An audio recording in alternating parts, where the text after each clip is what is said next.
ശാന്തമാകുക, ഞാൻ ദൈവമാണെന്നറിയുക. ഞാൻ ജനതകളുടെ ഇടയിൽ ഉന്നതനാണ്. സങ്കീർത്തനം 46. ദൈവം നമ്മോടുകൂടെ. ദൈവമാണ് നമ്മുടെ അഭയവും ശക്തിയും. കഷ്ടതകളിൽ അവിടുന്ന് സുനിശ്ചിതമായ തുണയാണ്. ഭൂമി ഇളകിയാലും പർവ്വതങ്ങൾ സമുദ്രമധ്യത്തിൽ അടർന്നു പതിച്ചാലും നാം ഭയപ്പെടുകയില്ല. ജലം പതഞ്ഞുയർന്നിരമ്പിയാലും അതിൻ്റെ പ്രകമ്പനം കൊണ്ട് പർവ്വതങ്ങൾ വിറകൊണ്ടാലും നാം ഭയപ്പെടുകയില്ല. ദൈവത്തിൻ്റെ നഗരത്തെ, അത്യുന്നതൻ്റെ വിശുദ്ധ നിവാസത്തെ സന്തുഷ്ടമാക്കിക്കൊണ്ടൊഴുകുന്ന ഒരു നദിയുണ്ട്. ആ നഗരത്തിൽ ദൈവം വസിക്കുന്നു. അതിനിളക്കം തട്ടുകയില്ല. അതിരാവിലെ ദൈവം അതിനെ സഹായിക്കും.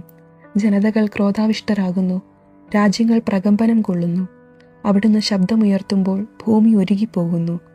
സൈന്യങ്ങളുടെ കർത്താവ് നമ്മോട് കൂടെയുണ്ട്. യാക്കോബിൻ്റെ ദൈവമാണ് നമ്മുടെ അഭയം. വരുവിൻ, കർത്താവിൻ്റെ പ്രവർത്തികൾ കാണുവിൻ.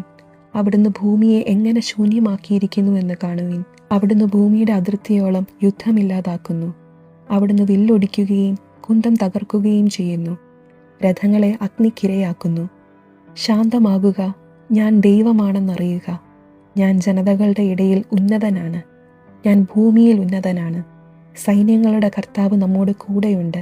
യാക്കോബിൻ്റെ ദൈവമാണ് നമ്മുടെ അഭയം.